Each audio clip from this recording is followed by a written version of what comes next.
الذي يحاول دائما أن يقدم كل ما عنده. كرة تصل مرة أخرى، محاولة خطيرة، يا إلهي كادوا أن يسجلون. نعم هم قادرون، نعم هم طامحون، ولكنهم ما زالوا لم يسجلوا في هذا اللقاء. كرة تصل مرة أخرى، نعم هو الفريق الفرنسي المحاول والمحارب دائما عن طريق نجمه زلاتان. زلاتان يمر وكرة، الله ما أروعك. هدف كاد أن يأتي لفريق الباريس سان جيرمان، ولكنها مرت بأمان على مرمى تولوز في اللقطة الماضية.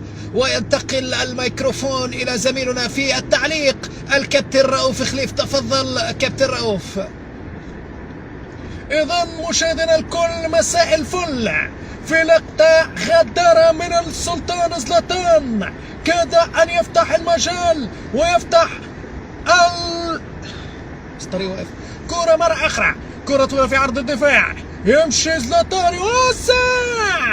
أوه، يبدو أن هنالك مطب مشاهدينا الكرام قادم لا محالة. لذا حذاري حذاري حذاري، السواق السابع.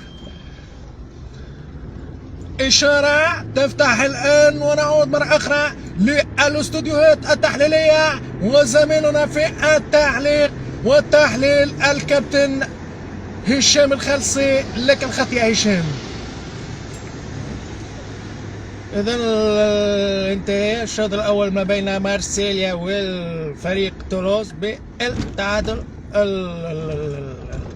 سلبي بدون اهداف، والفرص تنهال على فريق تولوز، لكن ما زالت النتيجة السلبية تعم على هذه المباراة. كابتن خالد بيومي، رأيك في هذا الشوط؟ وقبل أن ننتقل إلى الشوط الثاني أود أن أسمع رأي الكابتن محي الدين بن خالف على أداء تولوز والمباراة تعادل حتى هذه اللحظة. والله كابتن، اعتقد فرقه تولوز النهارده مقفله خط الظهر بشكل كويس. تحركات زلاتان ابراهيموفيتش متقفل عليها مع اللاعب دي ماريا مع ايزيكيل لافيتسي، موقفين فرقه تولوز يا كابتن، وبالتالي مفيش اي خطوره على فرقه باريس سان جيرمان حتى الان. طبعا انا سايق وسط الناس وبسجل فيديو، فده صعب جدا يا كابتن. اعتقد لازم نقف في حته ونسجل الفيديو ده. اذا هذا كان راي كابتن خالد بيومي. والان كابتن محي الدين، رايك في الاداء لفريق تولوز في هذا اللقاء؟ احنا نعرفوا انه فريق تولوز عنده امكانات دفاعيه جيده، لكنه في الحاله الهجوميه لا يجيد اللاعب، وخاصه في تواجد لاعب مهم جدا، اللاعب دافيد لويس وتياغو سيلفا في فريق باريس سان جيرمان يقدمون. نحن الان امام الدوار، ولذلك فعلينا أن نغلق الخط حتى أن هنالك لجنة من المرور السعودي وهم لا يرحمون، ولذلك قد تسحب الرخصة ونعود مرة أخرى إلى المنزل ولكن بدون رخصة. لذلك سنغلق الخط ولكن بعد هذا الفصل. إذا المرور يأتي في هذه اللحظات، ولذلك علينا أن نغلق الخط ولكن بعد هذا الفاصل ابقوا معنا. إذا لم نغلق الخط ومررنا على اللجنة بأمان، لذلك سنذهب إلى الشوط الثاني. والزميل في ملعب المباراة الزميل رؤوف خليف. تفضل رؤوف. إذا مرة أخرى مساء الفل مشاهدينا الكل، وسأذهب سريعا للحمام وأعطي الميكروفون إلى الكابتن حمادة إمام. تفضل كابتن حمادة. شكرا رؤوف خليف. سيداتي يا نساتي سادتي، مرة تانية من ملعب المباراة وماتش تولوز وباريس سان جيرمان، واحنا سايقين بنتفرج عليه. ماتش مثير جدا جدا جدا. الشوط الاول انتهى 0-0. حاول وتشوف واحدة على طول طويلة.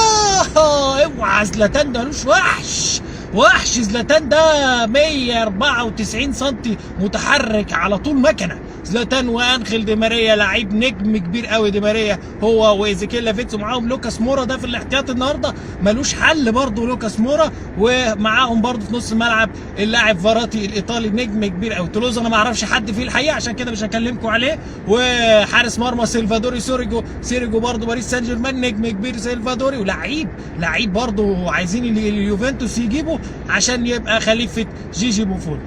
ادي كرة طويلة مرة تانية ولوكاس مورا قدام حضراتكم. يا ولد يا ولد يا ولد، وماتش ودي واحدة اتلعب تاني وخطرة. اوعى ده اوعى ده اوعى ده، وماتش كبير جدا يا جماعة وهيبتدي حالا دلوقتي.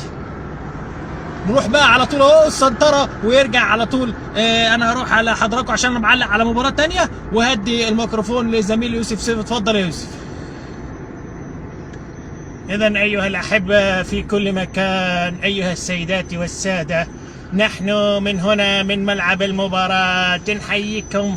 ولقاء يعني احنا نقول والله أن هنالك أمطار، وحينما تأتي الأمطار إلى ملعب المباراة تأتي المياه، وحينما تأتي المياه فنكون نحن تحت المطر، وباريس سان جيرمان تحت المطر، وأيضا تولوز تحت المطر. ولاحظ أن هنالك واحد سعودي بالسيارة الهيلوكس والله كسر الإشارة، يعني شيء عادي وتحدث كثيرا. ولكن نعود نحن تحت المطر، والشاشة والله ما هي باينة كويس، لكن نحن تحت المطر، وتولوز تحت المطر، وباريس سان جيرمان تحت المطر، وبالتالي أيضا حكم المباراة تحت المطر. ولاحظ معي الأمطار تأتي الآن، احنا نلاحظ شوف شوف شوف شوف شوف الإشارة فتحت الآن، والكل يعطيني الرعاش من أجل أن أمر، وبالتالي أنا أمر الآن على الإشارة بدون أي مشكلة، متجها إلى بيتزا هات لأجل والله واحدة بيتزا صغيرة ما فيها شيء، ما فيها شيء، يعني قليل من الجبن كثير من الخضار، مشروم موجود نعم. ولكن نعود إلى المباراة. والآن ودي والله أعطي الميكروفون إلى زميلي في التعليق، الزميل عصام عبدو نجم التعليق المصري. تفضل يا عصام.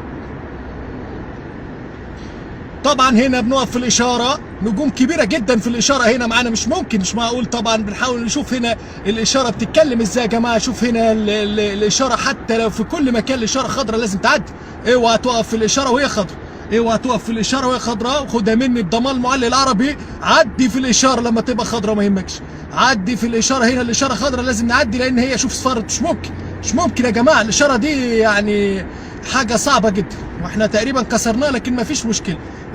نرجع تاني بقى هنا باريس سان جيرمان وتولوز. عايز يعدي عايز يفوت، خطر جدا. شيكابالا يا ولد، الاباتشي يا جماعة، الاباتشي انا هو شبه شيكابالا الحقيقة، انما هو مش شيكابالا طبعا. شيكابالا في تولوز صعبة جدا، شيكابالا في تولوز صعبة جدا، نجم كبير جدا شيكابالا الاباتشي المصري. كلنا فاكرين جوله في سموحة لما جاب الجول في اخر دقيقة، واسعد كل الجماهير المصرية. ونرجع تاني بقى ماتش تولوز وماتش باريس سان جيرمان، ماتش كبير جدا، ولكن طبعا لسه لحد دلوقتي اتنين بيسخنوا، واحنا نقلنا على الهواء بسرعة جدا. فبتاخدها مني بضمان المعلق العربي، حتى لو في الهلولو في اي حتة بنسمع الكلام ده وبنقوله.